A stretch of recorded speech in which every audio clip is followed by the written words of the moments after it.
If you're an author and you're worried that book marketing is going to take you away from your limited writing time, or if you don't like marketing and you just really have no idea where to start, I am so glad that you're here because today I'm going to give you 5 tips to help eliminate the overwhelm of marketing, to simplify it, and to help you save time. So my name is Jenn Hanson-dePaula. I'm the co-founder of Mixus Media, and I help authors simplify their book marketing and social media to help them build a thriving audience, to see success with their marketing, and so much more. So let's get started. So the first tip is to understand the difference between marketing and sales. They are incredibly different tasks, and many times I see authors and sometimes publishers mesh them together. The idea of marketing is connecting. It's about building awareness. It's about making a connection with people and really building relationships. And sales is just that. It's asking them to buy something. Now, these are two very, very different things. And marketing is really drawing people in, making that connection, and then leading them to your newsletter list. And I'm a firm believer in the fact that your newsletter list is where you should be doing your sales, not within social media. You can let people know that you have a book coming, but the connection and the relationship building is best within marketing. So understanding that there's a time to market, to make those connections, and then a time to sell. And the second tip is to know who your ideal reader is. I always tell authors that if you're trying to market to everyone, you're actually marketing to no one. When you speak to a specific person who embodies the perfect person of who you want your ideal reader to be, this could be someone that you completely make up. It could be a reader that you already have. It could be a friend. It could be a family member. It could be a different version of you. Whoever this ideal reader is, this is the person that you talk to. An ideal reader helps you to be very specific, very intentional, and very connected, meaning that you can connect with this ideal reader as a human being. Having an ideal reader is also a great way to help you to figure out where you need to hang out online. You don't need to be on every single social platform. You don't need to be absolutely everywhere to be seen. You only need to be in the specific places that your ideal reader is already hanging out.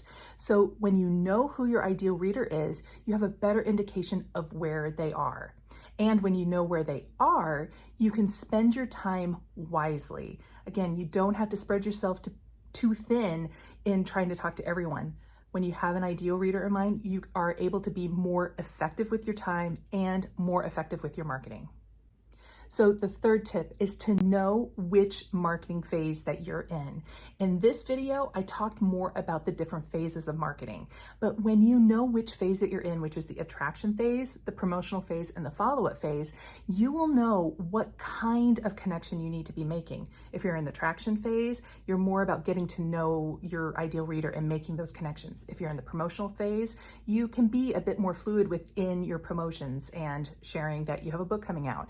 And within the follow-up phase, you can continue to make those connections and you can continue to ask for book reviews and to let them know that you have a book available.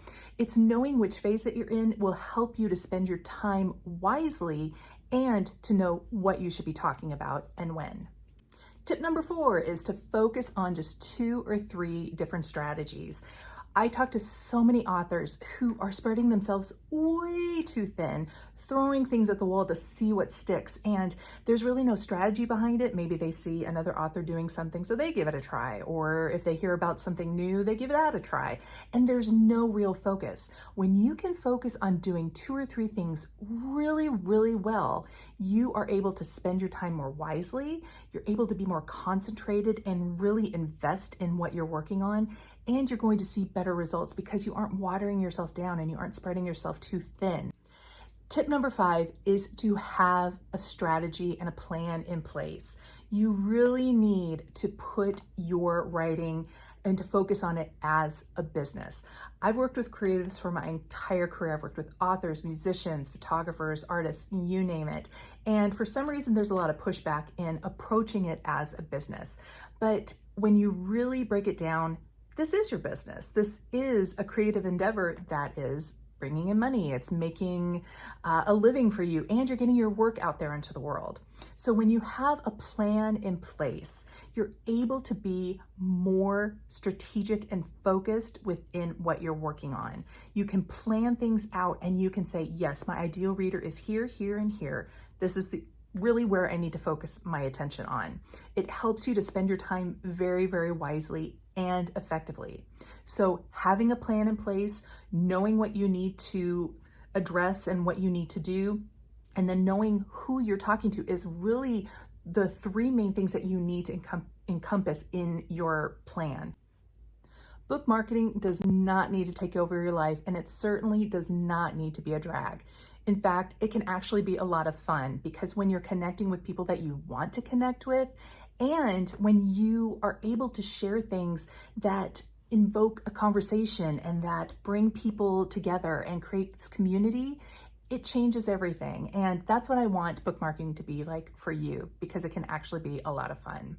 And if you want to learn more about how to turn your followers, your social media followers, into actual book buyers, I have something for you.